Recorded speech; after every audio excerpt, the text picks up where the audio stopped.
These are the pro techniques you need to know to apply a realistic tattoo to any photo in Photoshop. My name is Jesus Ramirez. Let's get started. With your image open, bring in your artwork. You can do so by going into File and choosing Place Embedded. From here, select your artwork and click on Place. This will place your artwork into Photoshop as a smart object. This is a good thing and this is what you want.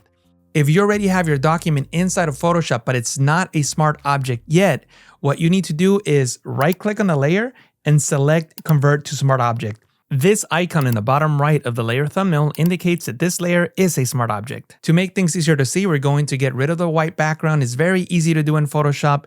If you have artwork on top of a white paper or white background, this is going to work great. In Photoshop, you can make white pixels disappear by simply going into the blending mode dropdown and selecting multiply. This will get rid of the white pixels and we only have the darker pixels remaining, which is exactly what we want. This looks great. The next step is to transform this layer and place it where we want it over the arm. To do so, press Ctrl T on Windows, Command T to transform, move this over, rotate by clicking just outside of the corner handles, and just place it into position. Now, even though this is looking great, there's still a lot of small details we need to adjust in order to make this a realistic tattoo. First, we'll distort the tattoo over the arm. Then we'll apply the skin's highlights, shadows, and textures. If you zoom in, you'll notice that the tattoo has black lines. And I know there's different styles of tattoos, different inks, pigments, all that stuff. But generally speaking, tattoos will have a green tint. So let's add that to the black areas.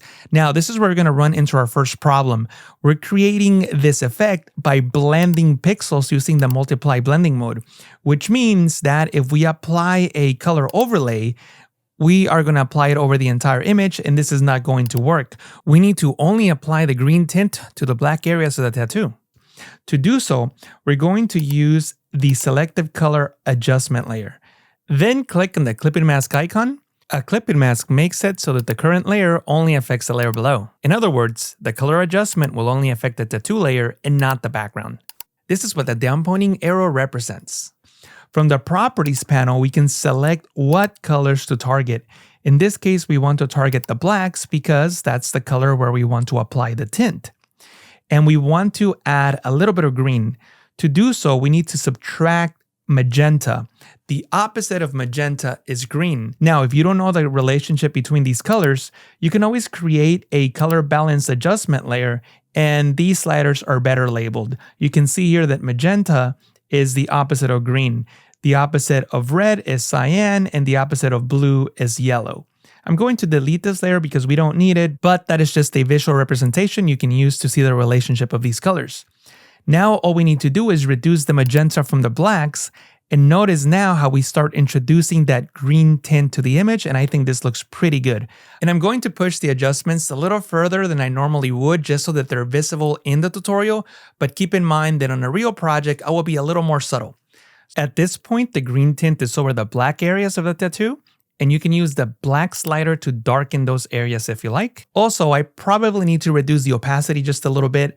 I'll select the tattoo layer and I'll reduce its opacity to about 85% because, again, I think that the effect is too strong. Even though this artwork is hand-drawn, I'm still going to blur it a little bit because the edges wouldn't be so sharp. So you can go into Filter, Blur, and choose Gaussian Blur. From here, I wouldn't go higher than a pixel. You can see that at 1.3, this is looking really blurry. So keep it at about 0.4 or 0.5 just to blur the edges so that they're not so sharp. By the way, if you're enjoying the tutorial, make sure that you click on that like button and subscribe. The next step is to distort the tattoo over the arm to make it look more realistic. I'll double click on the hand tool to fit the image to screen, and I'm going to collapse the smart filter to make the adjustments easier to see. Then you can press Ctrl T on Windows, Command T on the Mac to transform. Photoshop will then tell you that the blurring effect will not be visible as you transform, and that's okay. Then you can right-click and select Warp. From here, you can drag on these handles to warp the tattoo over the arm. You don't have to be precise, you can just apply a general warp that fits the contours of the arm. Then you can click on the check mark to commit the changes. The next step is to apply distortions that are a bit more detailed. I will spend more time in this next step. First, go into Filter, Liquify. With the Liquify filter, you can push and pull pixels. Now, before you do any of that, make sure that you have your backdrop enabled and select your background layer. Then change the mode to behind and set an opacity where you can see both the tattoo and the arm. Then, with the 4 warp tool enabled, the tool on the top left here, you can push the tattoo in to make it seem like it's wrapping around the arm. By the way, brush size is really important with this tool. You can use the left and right bracket keys to decrease and increase the brush size. The bracket keys are to the right of the letter P in North American keyboards. Start with a larger brush, then push pixels around the arm just to get the general shape. And in areas like the armpit, you can decrease the brush size and push the tattoo in to make it seem like it's going into the creases. If you make a mistake, you can enable the Reconstruct tool, which allows you to restore the distortions you made by painting over the area. Another tool that I highly recommend in the Liquify filter for projects like these is the Bloat tool, which is this tool right here, Bloat. And what that allows you to do is create the illusion that pixels are bloating out, they're pushing out. Again, tap on the right bracket key to increase the brush size. And I'm just going to go over his shoulder here and I'm going to click and you can see how it looks like that tattoo is bulging out. Then I can decrease the brush size and you'll notice that he has a very noticeable vein protruding out of his bicep. And you can use the Bloat tool to make it seem like the tattoo is going over that area. In some cases, some people might want to use the displacement map for something like this, and although that could work, I think this is much easier, at least in this case. When you're done, you can just press on the OK button and you can see the result. I think I was a little heavy-handed with the Bloat tool on the shoulder, but that's the advantage of using a smart object. You can always make changes.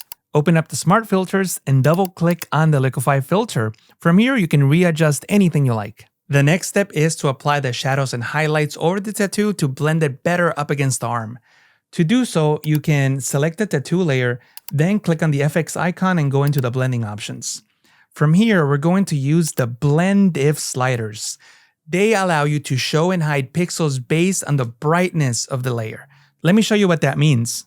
From here, we have the underlying layer sliders. If I click on the black point and drag to the right, notice that the shadows from the layer below pop up. And if I drag the white point to the left, the highlights from the arm pop through the tattoo. And that's exactly what I want. But you'll notice that by simply dragging the slider, we get a really harsh edge, and that doesn't look very good. So you can hold Alt on Windows, Option in the Mac, and click to split these points in half and create a smooth transition. And what you want to do is place this point here at the start and create a smooth transition. And you want to do the same thing with the white point.